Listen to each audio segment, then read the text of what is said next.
نقش دوری هفت رنگی چکن از گذشته. در دور شهری فستیوال جمهوریوی صدرنگ چکن در شهر دوشنبه روبریت مقامات اجرایی حکومت دولتی شهر دوشنبه، نمایندگان وزارت و اداره‌ها، دانشگاه و دانشکده‌ها، بانوان و زنان فعال پایتخت اشتراک نمودند.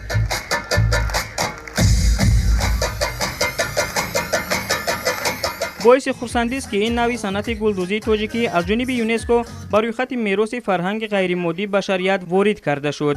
صنعت گلدوزی در اثرهای باستانشناسان، فیلسوفان، ادیبان، صنعتشناسان و کل ساحه‌های علم انعکاس خود را یافته است. بازیافت‌های باستانشناسان منطقه‌های آریایی نشین گواهی می‌دهند که مردم تاجیک و اجدادان او به متاعهای گوناگون گلپرتایی و گلدوزی می‌نمودند که آن بین دیگر خلقیت‌های قدیم معروف و مشهور بود.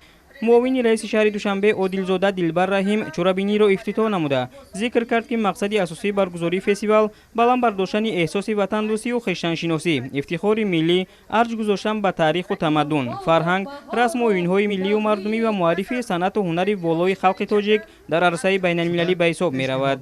لازم به ذکر است که بلند برداشتن مقام و منزلت لباس ملی، سرعت و صفت تازه بخشیدن به 3 سال متاعهای گوناگون ملی از قبیل چکن و چکندوزی، سوزنی‌دوزی و گلدوزی، چیتگری، اطلس و ادرس بافی، دوختن تاقی و جزدانها و دیگر نمودی چهوری هدف دیگری فستیوال می باشد.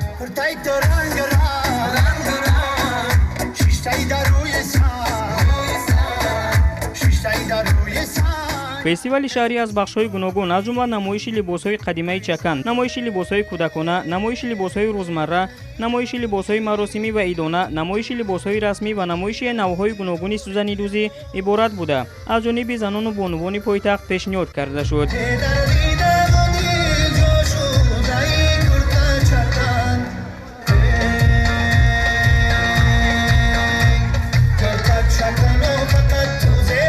در انتهای چورابینی اشتراکیان با افتخارنامه و تحفه‌های تأسیس نموده مقامات اجرایی حکومت دولتی شهر دوشنبه سرفراز گردانیده شدند. باید گفت که در فستیوال برنامه فرهنگی فراغتی با سرود و ترانه و رقص‌های دلنشین در اجرای هنرمندان که هر یک افاده‌گری صنعت و هنر والای تاجیکان و نشانه ذوق بلند زیبایی پرستی ملت تاجیک بودند پیشکش اشتراکیان گردانیده شد.